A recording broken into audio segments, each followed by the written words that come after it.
What if the true origins of vibranium held the power to reshape Wakanda's destiny and the entire universe? Khonshu has amassed a fanatical army, declaring himself a god, empowered by the mysterious and deadly anti-vibranium. But Black Panther, determined to save his homeland, leads the charge on the battlefield, directly confronting the god Khonshu and his ally Ra. Meanwhile, Killmonger and Storm are on a desperate quest to locate the enigmatic Supreme Sorcerer. They believe this figure holds the secrets to unraveling the truth about vibranium and its long-rumored twin substance. During his last encounter with Khonshu's followers, T'Challa was wounded by an anti-vibranium dagger, triggering a cascade of cryptic visions. These visions, though fragmented, seem to hint at the origins of vibranium and its mysterious counterpart. In their wake, T'Challa has developed an extraordinary connection to vibranium, able to sense its presence and even manipulate it to a limited degree. Ultimate Black Panther issue 10 opens with Moon Knight fleeing in sheer terror from a hidden figure. The figure chasing Moon Knight is Black Panther, who declares that a god has fallen and wonders if this god can find the strength to stand and challenge him. Before we continue, please don't forget to subscribe to my channel and recommend it on social media, which helps small content creators like me. This wasn't close to anything resembling a battle. It was a massacre. Khonshu desperately tries to fight, but to no avail. Black Panther totally overpowered Khonshu and ended Moon Knight's life with finality by driving his hand completely through Khonshu's chest. But then, out of nowhere, a shadowy figure emerged before the Black Panther.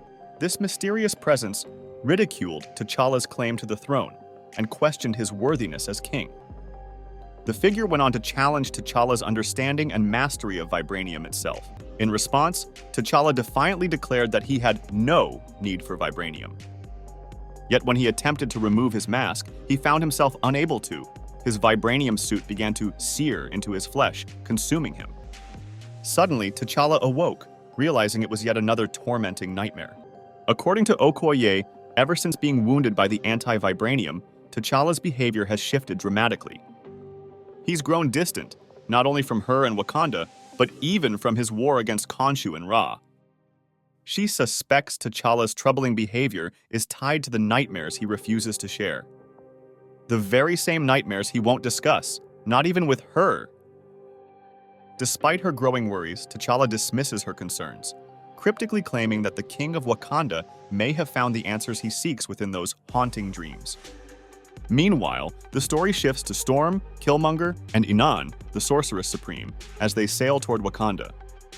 Inan questions her role in the mission, prompting Storm to reiterate T'Challa's need for someone capable of helping kill a god. When Storm asks why Inan had been imprisoned, Inan reveals that her captors feared her immense power and sought to suppress it.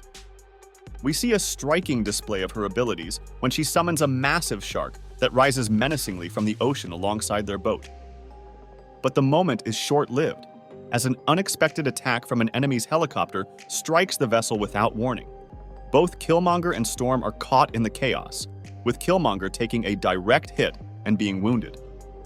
Realizing the attackers are her own enemies, Inan swiftly takes action, using her powers to deflect their gunfire and disable the engines of their helicopters.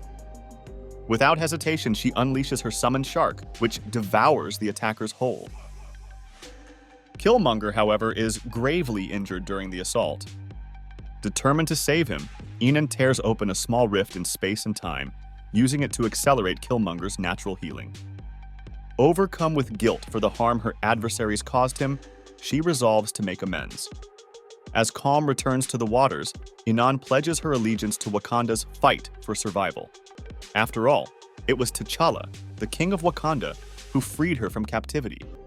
She uses her magic to hasten their journey to Wakanda, proclaiming herself both Sorceress Supreme and a god killer, ready for the impending battle against Khonshu and Ra.